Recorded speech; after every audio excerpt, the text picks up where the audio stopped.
Enfin, les jours heureux, d'abord pour moi, c'est l'une des plus belles avancées sociales. Elle repose sur l'une des plus belles avancées sociales, qui était le pacte des jours heureux du Conseil national de la résistance. Vraiment, il y a eu un moment béni, en quelque sorte, pendant quelques années, là, qui a permis à ces gens qui avaient tellement souffert d'imposer le bien commun face au profit privé, au profit individuel, servir le bien commun, servir l'intérêt général et non pas les intérêts privés des firmes ou des individus. C'est extraordinaire comme puissance, ce message.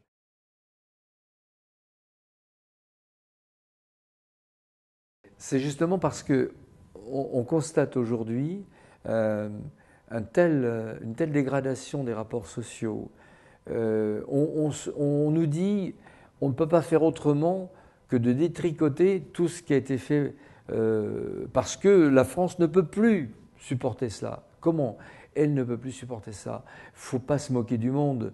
Elle était comment la France quand elle a pris toutes ces mesures, quand elle a imposé toutes ces mesures, la sécurité sociale, la retraite par répartition, la liberté de la presse, les comités d'entreprise, enfin le vote des femmes, etc. Comment elle était ? Elle était dans le 36e dessous. Aujourd'hui, elle est 100 fois plus prospère, la France. Et elle ne peut plus faire ça. Il y a un problème là. Où passent les richesses que nous produisons tous collectivement? Qu'est-ce qui s'est passé? Et on comprend bien qu'il y a un détournement de ce bien public au bénéfice de quelques oligarques malfaisants, il faut dire le mot, et que nous devons nous réapproprier le pouvoir sur nos vies. La société civile doit se reprendre et reprendre son autonomie, son indépendance. C'est quand même elle qui produit tout ce bien et qui n'en profite pas. Donc ça m'interpelle très fortement et je pense que je ne suis pas le seul. Ça interpelle beaucoup. On voit bien quand même la montée en puissance de la contestation. On voit bien quand on entend les soi-disant libéraux dire mais il faut plus d'État, il n'y a plus de politique publique en quelque sorte. C'est maintenant les marchés qui règlent la question. Non mais non, c'est aberrant. C'est un petit peu l'image du loup ou du renard dans le poulailler, quoi. On ouvre le poulailler, puis là, c'est le marché qui va régler tout. Donc, les rapports de force entre les poules et le renard. Donc, il faut qu'il y ait des gens qui puissent préserver les plus faibles, protéger les plus faibles, pour qu'on ait une société pacifique. Parce que sinon, on peut. Et enfin, qu'il y ait une cohésion dans la société. Parce que là, il n'y a plus de cohésion. Ça se disloque de partout. Il n'y a pas que la France, le Brésil et tout. Les différences entre ceux qui ont beaucoup et ceux qui n'ont pas grand-chose sont devenues colossales. On ne peut pas créer une société solidaire sur ces bases-là.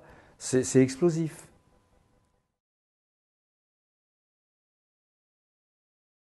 Je suis très fier de l'être parce qu'il y a des gens remarquables dedans et voilà, on a fait tous ensemble un travail qui va, je pense, plaire aux lecteurs. Alors évidemment, on a choisi pour moi, mais j'aurais choisi de toute façon, l'agriculture. On a réécrit les lois ou en tout cas les perspectives qu'il faut privilégier les choix et les décisions pour une agriculture de qualité qui préserve l'environnement et la santé qui préserve les ressources. Ça va de soi. Donc on a réécrit avec quelques agronomes célèbres d'ailleurs. Ça n'a pas été facile parce qu'il y a beaucoup de choses à dire. On ne peut le dire que dans un texte quand même assez ramassé. Et évidemment, il y a des frustrations, mais on a essayé de faire une belle synthèse quand même de toutes les idées de chacun. Et je crois que les gens qui vont lire le livre vont apprécier. Il n'y a pas que l'agriculture, d'ailleurs, il y a l'alimentation, la santé, l'éducation, la pollution, les pesticides, l'environnement, etc. Pour moi, qui développe depuis maintenant très longtemps cette idée de retour à la Terre, puisque j'ai écrit un livre emblématique qui fut mon best-seller, qui a rencontré beaucoup de soutien à l'époque et puis encore maintenant, qui s'appelle « Nous redeviendrons paysans », parce qu'il était clair pour moi que quand j'ai vu ce délabrement de la paysannerie avec combien une exploitation tous les quarts d'heure qui disparaissait, ça durait 40 ans, cette hémorragie silencieuse, que c'était invraisemblable, qu'on n'allait pas faire une agriculture sans paysans. Moins de paysans, on a davantage de pesticides, on a davantage d'artifices pour remplacer les paysans. Donc on a de la pollution, on a de la dégradation des sols, et c'est absolument pas durable. L'avenir, les jours heureux, seront faits d'une population qui va se rapprocher de la Terre, qui pourrait être multifonctionnelle, polyvalente, qui pourrait être informaticienne et en même temps jardinière,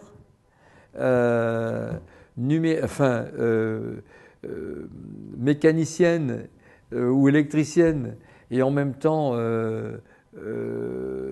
agricole, c'est en fait qu'on puisse subvenir en priorité à ces besoins essentiels, parce que c'est la meilleure façon de ne pas faire appel à des mercenaires et d'être dépendant de gens qui, soi-disant, font bien pour nous. Non, au contraire, c'est de revenir à ces échanges locaux, à cette convivialité, au circuit court, évidemment, parce qu'on n'a pas besoin de faire venir de l'autre bout de la planète et verser des taxes et des bacs chiches à toute une pléiade d'intervenants sur la chaîne, mais qu'on puisse s'échanger nous-mêmes et savoir ce qu'on mange parce qu'on connaît la personne qui nous l'a préparé. Voilà, je vois une société c'est vraiment une belle utopie, hein, c'est clair. Une société qui ne renonce pas à la technologie, au progrès bien entendu, mais qui l'utilise pour satisfaire ses besoins essentiels et satisfaire dans les meilleures conditions possibles. Et avec cet esprit de partage, je dirais même, et de don.